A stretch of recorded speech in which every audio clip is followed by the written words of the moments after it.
Recording is rolling. Welcome to Tuesday, April 26th. All right, so most today we're going to focus on an FR2, but before we get to that, I have one quiz correction to make and then a few hints that I want to throw at you guys. So let me start with the correction.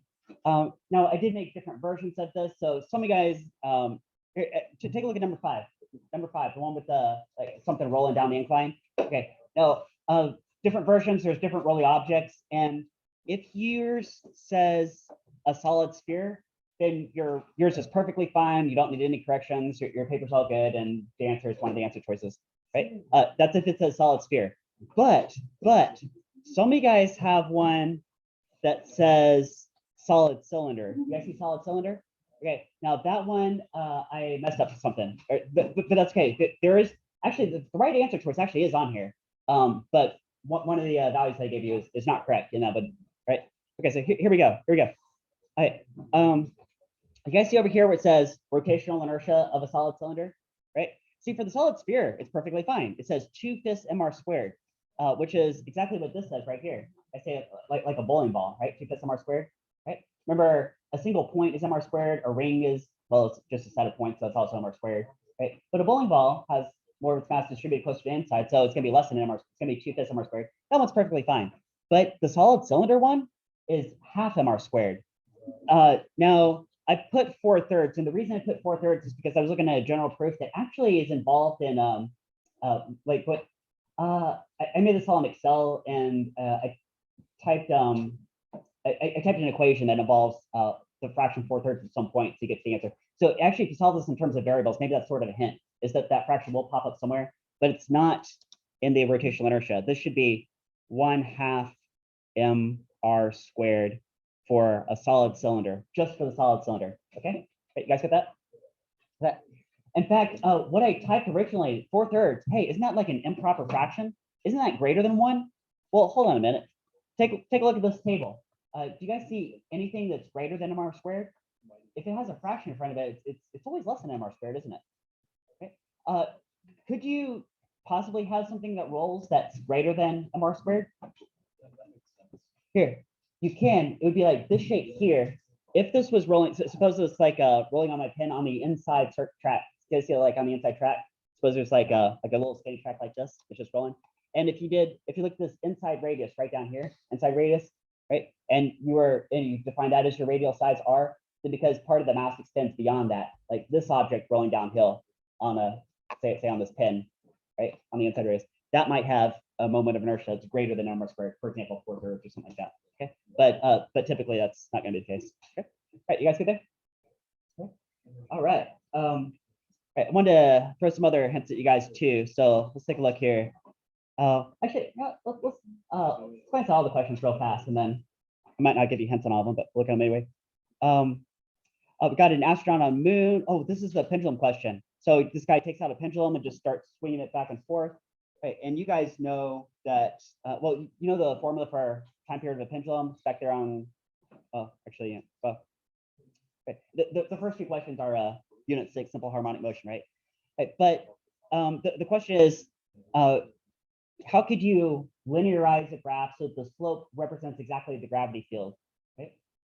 So we've done a lot of these type in class. So this one, I want to not give you any hints just because we've done so many of them in class, and this is a skill that you really have to know for sure that you can do yourself. All right. Number 2, we got a block on a spring oscillating back and forth. You guys know this formula is very similar. Actually, it's the same structure as the pendulum formula, right? Just some variables are swapped out. So I'm having you guys, I'm saying, what if you change one variable by some factor, all else the same? How would that affect some other variable, right? So right there's a pair of questions that you could totally expect AP to ask you. Right? Can you linearize the graph and say the slope is some property? And then if you change one variable by some factor, how does that affect some other variable, all else equal? Okay. Right. And number 3, this one actually kind of links a few units together, including a simple harmonic motion. Guys remember when I went over simple harmonic motion with a review? We did the time period of a pendulum, we did time period for mass on a spring, and then I also remind you guys what sine and cosine curves look like. You remember that? Because something is oscillating back and forth. Okay. Here, we got a Ferris wheel. It's rotating vertically, right? Can you guys imagine if you're sitting on a seat in that Ferris wheel, and especially if it's rotating pretty fast, you can probably feel like an apparent weight change, right? Can you guys feel it? You got your eyes closed, you're sitting in there. Some places you feel heavier, and some places you feel lighter. And what I want you to graph over here is as a function of position. So I have some positions marked A, B, C, and D. What would the scale rating be? In some places, it's exactly equal to your weight. In some places, it's more than your weight. In some places, it's less than your weight, right? Right? You feel like going up and down. Right? Now, guys, what general shape should this graph take?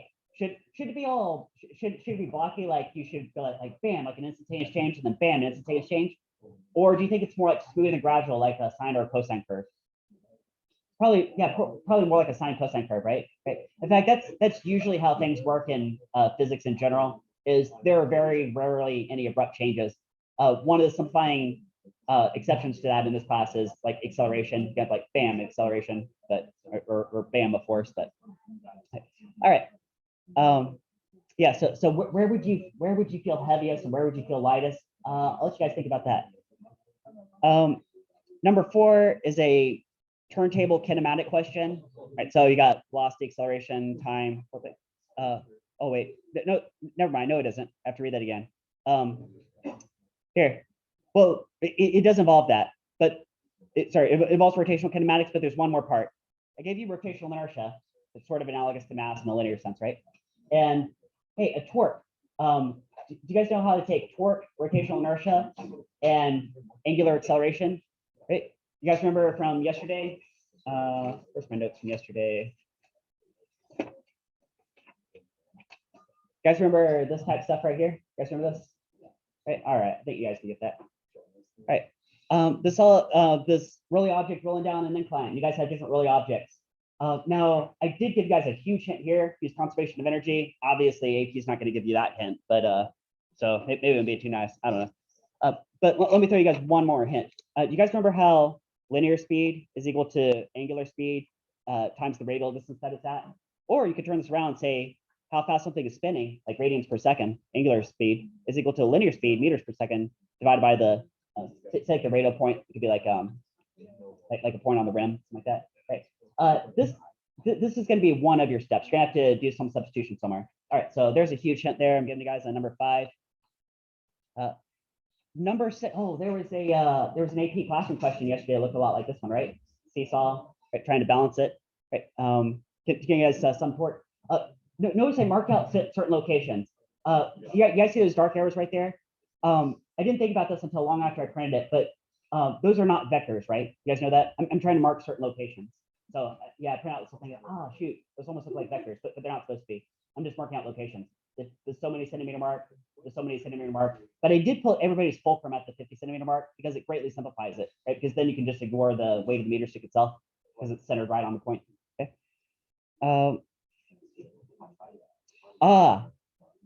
You guys see torque versus time?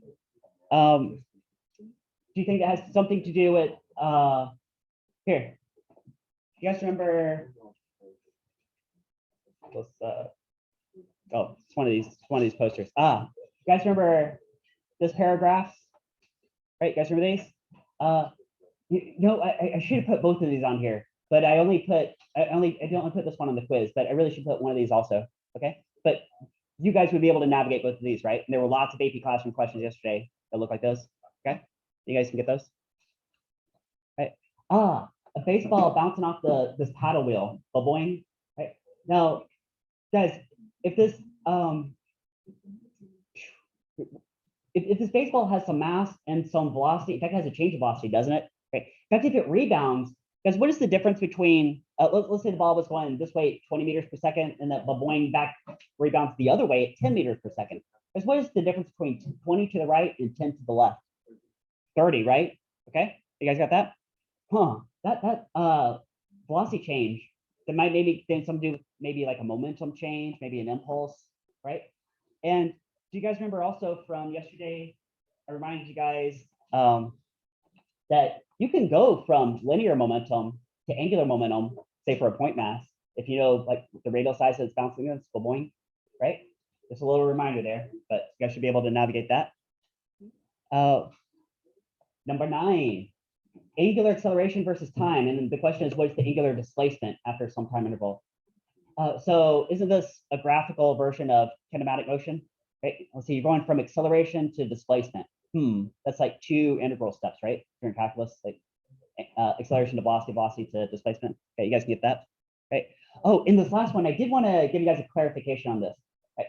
So this last one is like a multi-part problem. You have to put different parts of physics together, including you know what else you have to have here that is actually from unit 3, because the rotation stuff is mixed up a little bit here.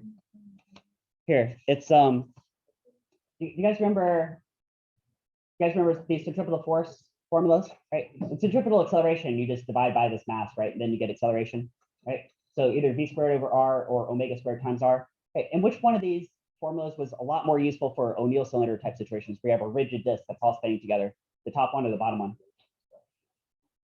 I think this bottom one was what was easier to work with, right? Right? You guys remember that?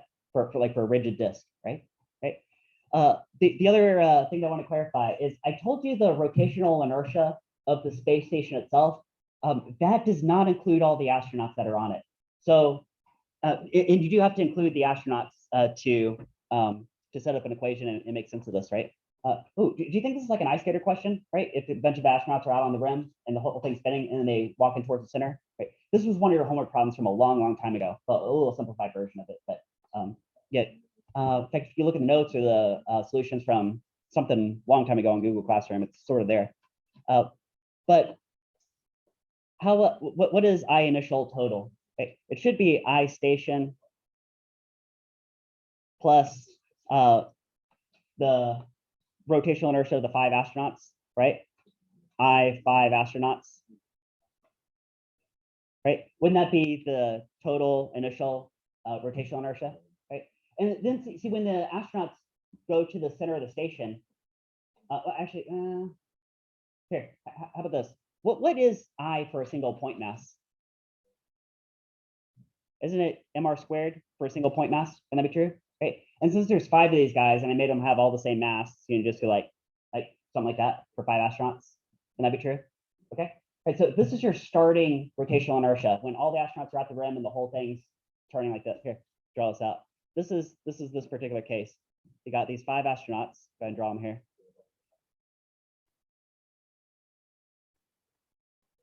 Right. Oh, and I guess there's also like a cat on the ship. Right. This has very little mass, right? Okay, yeah. So just ignore the rotational inertia of that guy because it's pretty negligible. But yeah, these guys are all going to climb a ladder to the center of the station, right? In fact, when they meet in the central conference room right here in the center of the station, what happens to this R value for each of the astronauts? It basically goes to what number? 0.